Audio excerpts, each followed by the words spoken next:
కేసుకు సంబంధించి ఉదయం నుంచి జరుగుతున్నటువంటి అప్డేట్స్ అన్ని కూడా మనం చూస్తున్నాం. మనతో పాటు సీనియర్ అడ్వకేట్ కడారి రమేష్ గారు ఉన్నారు. అల్లు అర్జున్ కు సంబంధించి 14 రోజుల రిమాండ్ విధించినట్లుగా కూడా తెలుస్తుంది. సార్ని అడిగి మరిన్ని వివరాలు తెలుస్తుంది. సార్, ఈ కేసుకు సంబంధించి ఎట్లా చూడవచ్చు సార్? 14 రోజుల రిమాండ్ కూడా విధించినట్లుగా మనకు రీసెంట్ ఇప్పుడు ఇన్స్టెంట్ అప్డేట్ ఉంది.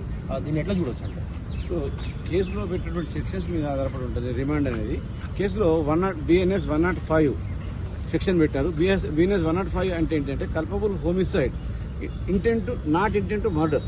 అంటే ఏంటంటే ఒక వ్యక్తి మరణానికి కారణమైనప్పుడు, అంటే తను స్వయంగా చంపకపోయినప్పటికీ ఇంకో వ్యక్తి మరణానికి కారణకుడు ఏ రకంగానో డైరెక్ట్ గానో ఇండైరెక్ట్ గానో కారణమైనప్పుడు అతను పెట్టే విధాన శిక్షనే 105 BNS అంటారు. అలాగే 118 BNS కూడా పెట్టడం జరిగింది. 118 ఏంటంటే ఎక్కువ గ్యాదరింగ్ ఉన్నప్పుడు అలాంటి 118 క్లాస్ 1 సెక్షన్ పెట్టడం జరుగుతుంది. దాంట్లో ఈ 2 సెక్షన్లలో కూడా ఎలా ఉందంటే మనకు 10 సంవత్సరాల కంటే ఎక్కువ శిక్ష పడే అవకాశం ఉంది. అంటే 10 సంవత్సరాలు ఉన్నటువంటి ఏమంటారంటే ఇక్కడ బెయిలబుల్, నాన్ బెయిలబుల్ అఫెన్సెస్ ఉంటాయి. 7 సంవత్సరాల కంటే తక్కువ శిక్షలకు బెయిలబుల్ అంటారు. 7 సంవత్సరాల కంటే ఎక్కువ శిక్షని నాన్ బెయిలబుల్ అంటారు. నాన్ బెయిలబుల్ అఫెన్స్ వచ్చినప్పుడు ఎప్పుడైనా కానీ ఇమీడియట్ గా క్వాష్ పిటిషన్స్ వేసినప్పుడు హైకోర్టులో క్వాష్ పిటిషన్ వేయడం జరిగింది. క్వాష్ పిటిషన్ వేసినప్పటికీ హైకోర్టులో 1 డేలో సేమ్ డే రిలీఫ్ రాదు. సో యాక్చువల్లీ చంద్రబాబు నాయుడు చేసినటువంటి మిస్టేకే ఇక్కడ అడ్వకేట్స్ చేయడం కూడా జరిగింది. కాకపోతే అప్పుడు క్వాష్ పిటిషన్ వేయకుండా బెయిలబుల్ కోసం పిటిషన్ వేసుకుని ఉంటే ఏమైనా రిలీఫ్ వచ్చే అవకాశం ఉండేది. సో ఈ రోజు సాయంత్రం 4 గంటల పీరియడ్లో మీకు నాన్పల్లి కోర్టులో సో ఆల్రెడీ అతనికి గాంధీ హాస్పిటల్లో అతనికి మెడికల్ టెస్ట్ చేయడం జరిగింది. అలాగే చిక్కడపల్లి పోలీసుల ఆధ్వర్యంలోనే అరెస్ట్ చేయడం జరిగింది. అలాగే తర్వాత ఇప్పుడు తీసుకొని వచ్చి మనకు నాంపల్లి కోర్టులో హాజరుపరిచి ఇక్కడ బెయిల్ కోసం చేస్తున్నారు. కానీ అక్కడ ఉన్నటువంటి విషయం ఏంటంటే దాంట్లో ఉన్నటువంటి 3 వ్యక్తులు, అంటే A1 గా ఉన్నటువంటి సంజయ్ థియేటర్ 3 వ్యక్తులు కూడా అరెస్ట్ కాబడ్డారు. వాళ్ళకు కూడా 14 రోజుల రిమాండ్ వచ్చింది. అంటే ఈ 2 కూడా సో కంపల్సరీ శిక్షను విధించాల్సినటువంటి సెక్షన్సే. సో కాబట్టి 10 సంవత్సరాల కంటే ఎక్కువ ఉన్నాయి కాబట్టి, 7 సంవత్సరాల కంటే ఎక్కువ ఉన్నాయి కాబట్టి కంపల్సరీ ఈ యొక్క శిక్షలు కంపల్సరీ అమలు అవుతాయి. 14 రోజుల రిమాండ్ అనేది అందరికీ చట్టం, ఎవరికి చుట్టం కాదు, అందరికీ ఒకటే చట్టం ఉంటుంది. కాబట్టి వారికి శిక్ష పడాలి, అల్లు అర్జున్ రాగానే శిక్ష పడకూడదు అనేది ఉండదు. హైకోర్టు దృష్టిలో కానీ ఈ యొక్క లోయర్ కోర్టుల దృష్టిలో కానీ ఎట్టి పరిస్థితుల్లో అందరూ కూడా జడ్జిమెంట్ అనేది అలాగే ఉంటాయి. హైకోర్టు ఏమైనా ఆర్డర్ ఇస్తుందేమో, లోయర్ కోర్టు నుంచి రిలీఫ్ దొరుకుతుందేమో అనుకుంటున్నారు చాలా మంది. కానీ హైకోర్టులో వేసినటువంటి పిటిషన్ వేరు, లోయర్ కోర్టులో వేసినటువంటి పిటిషన్ వేరు. హైకోర్టులో వేసిన పిటిషన్ క్వాష్, లోయర్ కోర్టులో వేసిన పిటిషన్ బెయిల్. సో కాబట్టి ఇక్కడ బెయిల్ వచ్చే అవకాశం లేదు. కాబట్టి 14 days రిమాండ్ అనేది కన్ఫర్మ్ గా అయిపోయింది. ఇప్పుడైతే అల్లు అర్జున్ పైన పెట్టినటువంటి కేసులకు అవి non bailable non bailable offences కాబట్టి 105 సెక్షన్ అనేది ఈ యొక్క BNS ప్రకారం కంపల్సరీ నాన్ బెయిలబుల్ అఫెన్స్ అండి. సో ఏదైతే 7 years కంటే అబౌవ్ పనిష్మెంట్ ఉంటే వాటిని నాన్ బెయిలబుల్ అఫెన్స్ అంటారు.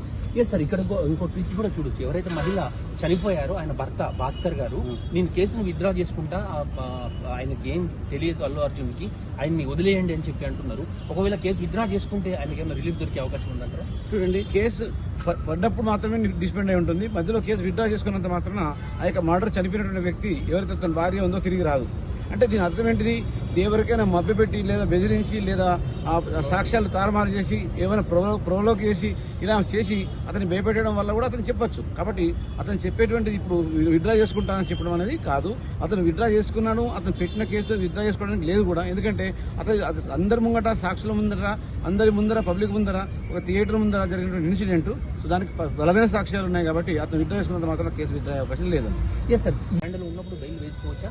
క్వాష్ పిటిషన్ ఎప్పుడు దానికి పరిష్కారం వచ్చే అవకాశం? సో రిమాండ్ లో ఉన్నప్పుడు బెయిల్ వేసుకోవడం అనేది సహజం అండి, ఎవరికైనా బెయిల్ వేసుకోవచ్చు. సో 14 రోజులు రిమాండ్ ఉండి మనం మండే రోజు బెయిల్ వేస్తే శిక్ష తగ్గించే అవకాశాలు ఉంటాయి. కానీ క్వాష్ పిటిషన్ అనేది ఇప్పట్లో వెంటనే తేల్చే విషయం కాదు. క్వాష్ పిటిషన్ లో రిలీఫ్స్ ఏముంటాయి? సో నాట్ టు అరెస్ట్ ఉంటాయి, కానీ ఆల్రెడీ అరెస్ట్ అయిపోయింది కాబట్టి ఇక్కడ క్వాష్ పిటిషన్ వల్ల యూజ్ లేదు. క్వాష్ పిటిషన్ అంటే ఏంటి? కేసు కొట్టేయమని అర్థం. కేసును పూర్తిగా పరిష్కరించకుండా, కేసు ఆర్గ్యుమెంట్ జరగకుండా ఎట్టి పరిస్థితుల్లో కొట్టే అవకాశం ఉండదు. సో కాబట్టి క్వాష్ పిటిషన్ అనేది ఇప్పట్లో తేలేది కాదు. సో అతనికి బెయిల్ రావడం అనేది రావచ్చు, బెయిల్ రాకుండా ఉండదు, బెయిల్ వస్తుంది. ఇట్లాంటి 14 రోజులు రిమాండ్ ఉండాలా, అది 3 రోజులకు తగ్గిస్తారా, అతని యొక్క ఇంటెన్షన్ ఏమున్నది అని దాని యొక్క జడ్జి వాళ్ళ యొక్క నిర్ణయం ప్రకారంగానే ఉంటుంది. జడ్జికి పూర్తి అధికారాలు ఉంటాయి. ఎస్ వల్ల ఎటువంటి ప్రమాదం జరగలేదు.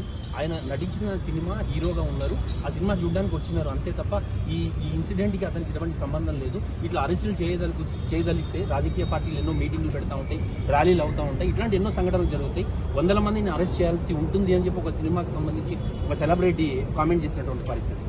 చూడండి, ఇక్కడ culpable homicide not intent to murder అన్నట్టు దాంట్లోనే ఆన్సర్ ఉంది మనకు. అంటే అతను ఇంటెంటెడ్ గా వాంటెడ్ గా ఎలాంటి మర్డర్ కు పాల్పడలేదు, ప్రత్యక్షంగా అతను ఎవరిని మర్డర్ కోసం పంపలేదు, డైరెక్ట్ గా కానీ ఇండైరెక్ట్ గా చేయలేదు. దాన్ని not culpable, so not homicide not culpable అన్న అర్థమే దాని యొక్క మీనింగ్ ఉంది. కాకపోతే ఇక్కడ ప్రత్యక్షంగా ఎవరు ఉండరు.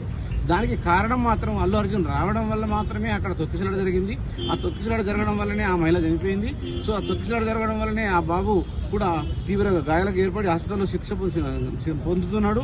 సో చికిత్స పొందుతున్నాడు. సో కాబట్టి ఇక్కడ అతను అల్లు అర్జున్ మంచివాడు, అతనికి ఎలాంటి సంబంధం లేదు అని మనం ఎంత వాదించినా కోర్టు తన పని తాను చేసుకుంటూ పోతుంది. కోర్టు ఇచ్చే విషయాలు కూడా కోర్టు తప్పకుండా తన శిక్ష విధిస్తుంది. ఈ సంబంధించి అరెస్ట్ అంశం దేశవ్యాప్తంగా సంచలనంగా మారింది. రేపు ఎల్లుండి కోర్టు హాలిడేస్ ఉన్న నేపథ్యంలో సోమవారం బెయిల్ పిటిషన్ వేస్తే అది ఎప్పటికీ బెంచ్ పైకి వస్తుంది, ఎప్పటి వరకు బెయిల్ వస్తుంది అనేది వేచి చూడాలి.